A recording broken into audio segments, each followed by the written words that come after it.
Jo, është një fakt I cili shpjegohet shkencërisht, madje është parashikuar, është verifikuar me instrumentet që kemi. Sepse sistemi zhveprimi midis tokës dhe hënës, sjell ato deformimet, ju e dini batica dhe zvatica. Batica, po, patjetër. I ndjejmë për ditë, sidomos kur jemi pranë detit në këto ditë vere. Dhe të gjitha këto dukuri bëjnë që të humbasi energji, sepse batica dhe zvatica krijojnë fërkime që japin energji, madje ka vende që shfrytëzojnë energjinë e baticave për të prodhuar energji elektrike. Dhe kjo energji merret diku. Dhe nga merret nga energjia e anës dhe tokës, energjia konvencionale. Dhe për këtë arsye kemi dy faktorë të rëndësishëm.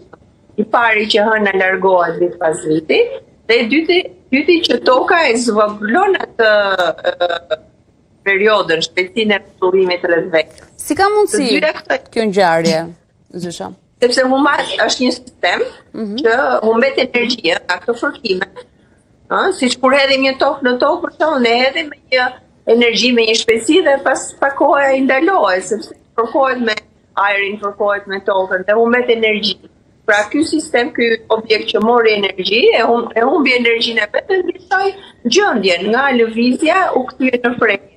Edhe ky sistemi I tokës dhe hënës posedon një energji shumë të madhe, e cila zvogëlohet vit pas viti, ditë pas dite, me një përqindje shumë të vogël, por të ndjeshme këto faktor. Në faktin që hëna largohet pak centimetra në vit, dhe që toka zvogëlon rrotullimin rreth vetes shumë pak në shekull.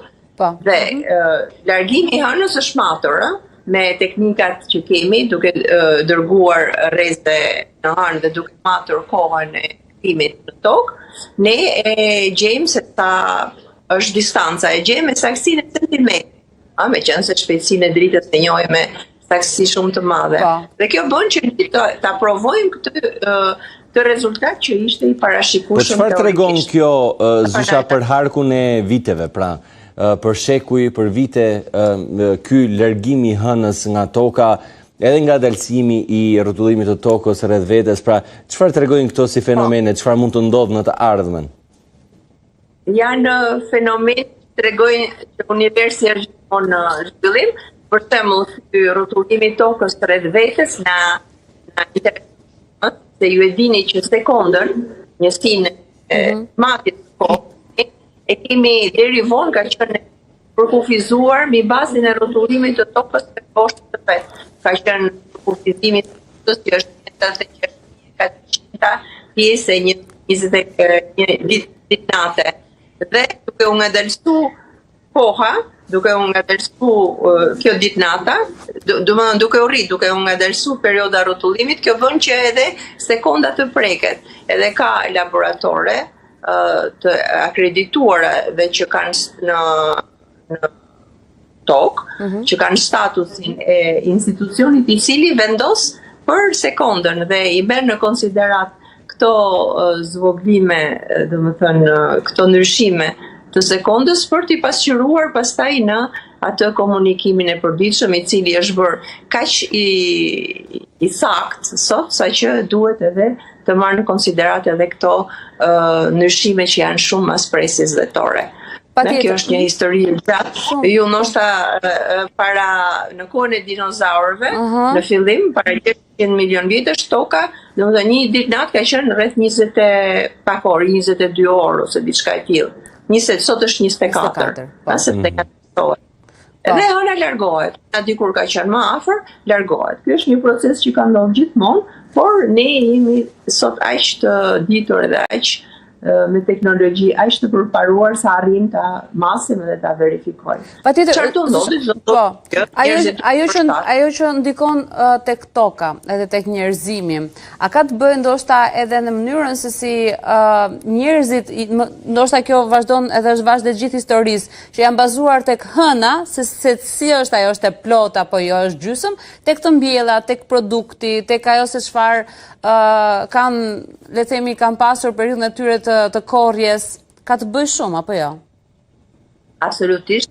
Hëna ka qenë nga bazat e ndërtimit të kalendarëve, po të shohim historinë ka popullime që kalendarët i kanë bazuar vetëm tek hëna, për shembull kalendari islamik është i bazuar vetëm te hëna, kurse kalendari ndërkombëtar sot ka si bazë diellin, pra rrotullimin e tokës së diellit, që është 365 presje 25 e presje ditë, dhe pastaj ndarja e vitit bazohet edhe te hëna. Muaji është i lidhur me hënën, sepse një cikël që thatë ju, cikël i hënës 29 ditë e gjysmë, dhe pastaj po të shtrihet gjatë vitit i përshtatet një muaj që është 30, 31, 28, 29 ditë.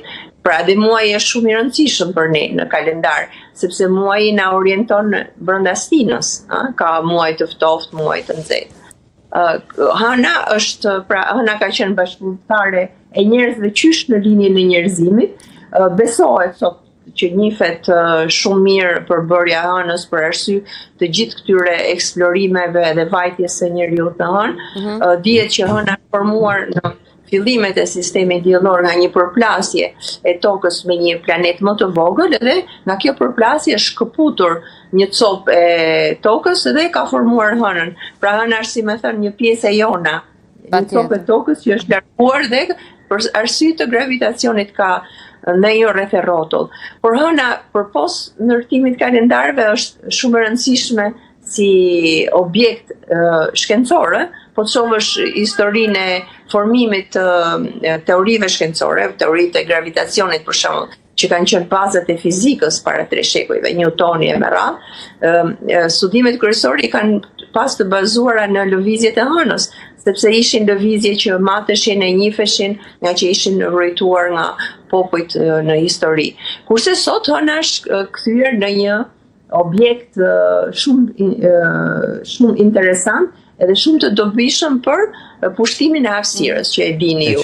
Në tamam 57 vite, 57, po në 69-ën që shkeli njeriu i parë në hënë, ishte hapi më i rëndësishëm që u bë për të familiarizuar, të themi, me këtë objekt. Prandaj edhe sot që jemi 20 korrik është dita ndërkombëtare e hënës për këtë arsye, për arsye të zbritjes së njeriut të parë. Dhe pastaj ju i dini se si ka rrjedhur historia, ne kemi projektet Artemis, të cilat synojnë të ngrinë baza në hënë tashmë. Pikërisht për këtë doja të pyesja në fakt, duke qenë se jemi tashmë në eksplorimin e hënës, në le të themi ato dëshirat, pse jo, të gjithë personave si kundër dhe Elon Musk për shembull, përveç Marsit që ai thotë që ne do krijojmë kolonitë tona në Mars, por duan që të eksplorojnë plotësisht dhe hënën, edhe të kenë mundësi që pse jo ta kthejnë dhe hënën në një farë mënyre të banueshme me harkun e shumë viteve.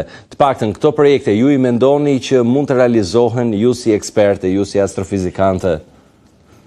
Po absolutisht po, e banueshme do banohet aq sa kanë interes njerëzit, sepse hëna është një vend i cili na intereson për të ndërtuar baza nga të cilat mund të nisemi pastaj për të vajtur në Mars, për shembull, ose në shekujt e mëvonshëm, varet se si do evoluoj njerëzimi për të shkuar edhe më tutje. Hëna është hapi i parë për të vajtur në Mars.